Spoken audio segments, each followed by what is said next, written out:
Okay, so some leg inversions. So we're going to come up first like this, do traction, and then all the way up.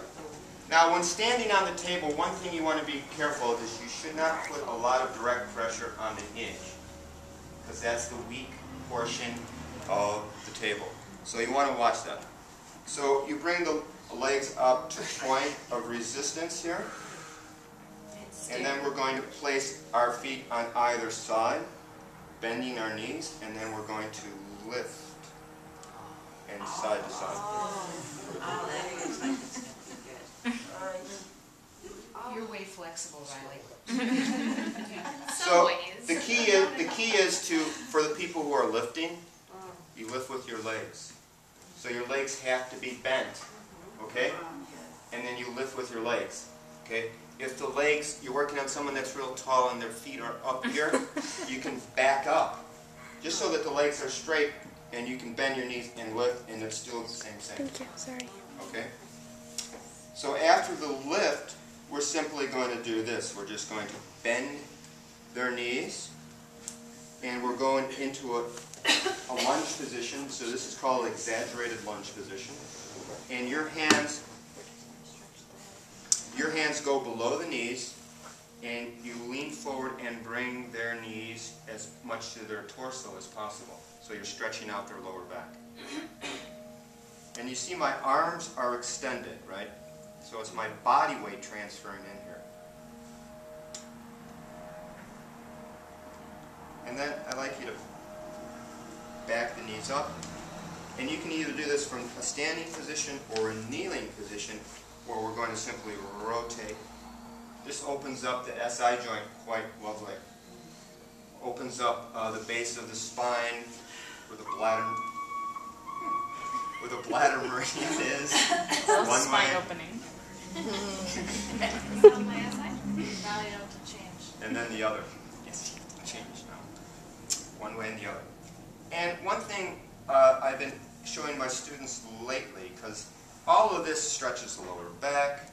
This is very lovely for the SI joint, where the iliums articulate with the sacrum on either side. And then there's this simple adjustment, which is quite lovely for the SI joint. And we come up, and we support their legs with our knees. And try to get this portion of the leg about 90 degrees to the table, straight up and down. And then we're going to take the palms of our hands. Are you okay? Oh, she's got this terrified look on her face. We can Photoshop that out. We can put a pleasantly smiling face. That will be done. Palms right on the patellas, and you just lean in. Okay, so it looks so simple, and usually beautiful things are simple. And what this does, it uses the legs as a lever to press right down into the iliums individually, and it opens up the SI joints. Lovely. It also relaxes our lower belly so that we can take in more food for lunch. So it's very dynamic that way. Okay, nice and easy like this. Yeah. You know, if this was John Barnes, she'd be wearing a bikini. John like that? You know John Barnes? I That do. PT guy? Mm-hmm. Yeah. Every flyer that comes out, all this. Oh, and they do wear bikinis in the class. Really? There's no guys that can take a shirt off. Next time he works on this one. Next time bikini. Okay, so then come out. Traction. Out. And then we're going to end by coming to the stomach. Okay? And we're going to do this before lunch. This is what I've learned. You do it before lunch. And we're going to start, when you look at the abdomen to loosen it, we're going to come to just below the xiphoid process, okay? The distal portion of the sternum. And I think maybe we can sit. Oh, yeah. And we're just going to start with some circular fingertip friction. You want to make sure that you're working in a clockwise manner. And this technique just allows you to circle the abdomen closer and closer to the center. That's how we're going to do it. So in doing this circular fingertip pressure, you want to make sure that you come up underneath the rib cage, because there's so much fascial binding up underneath the rib cage because of the diaphragm has a tendency to get stuck there.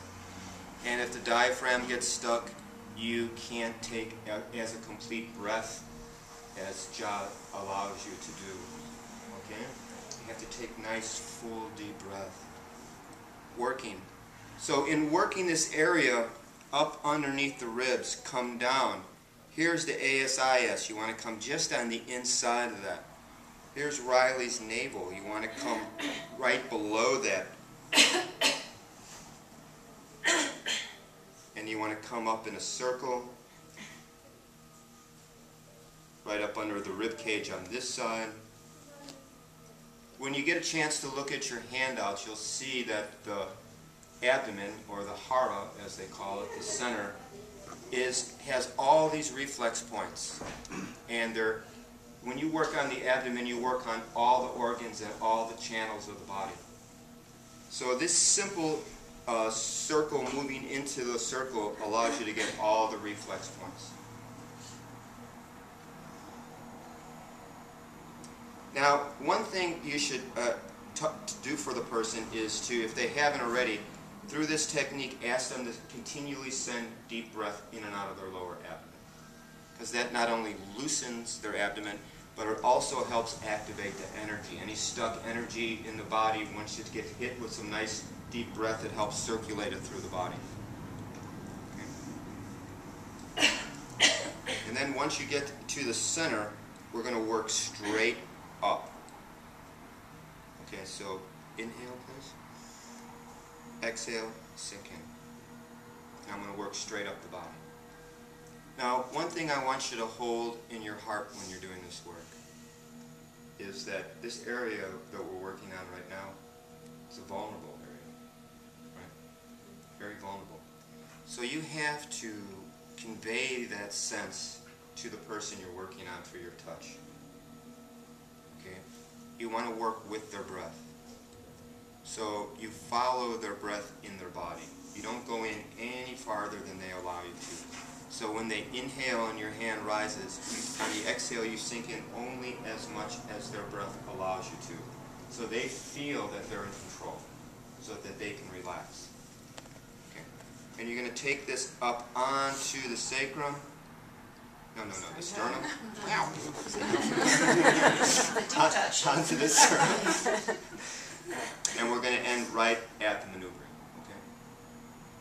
And just because today is today, we're going to come right in the center. If you feel on yourself, about halfway between the manubrium and the xiphoid process here, about halfway on the flat of the sternum, there's a little indentation. You feel that on yourself? That's a point on the conception vessel, but it's for the heart chakra. So after we work up, find that point, and this is called bird's beak, where you bring all, it's also a Tai Chi hand position where you bring all your fingers together.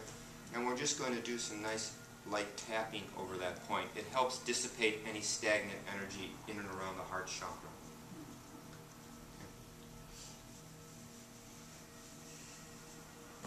Okay, and then we'll just slowly break contact.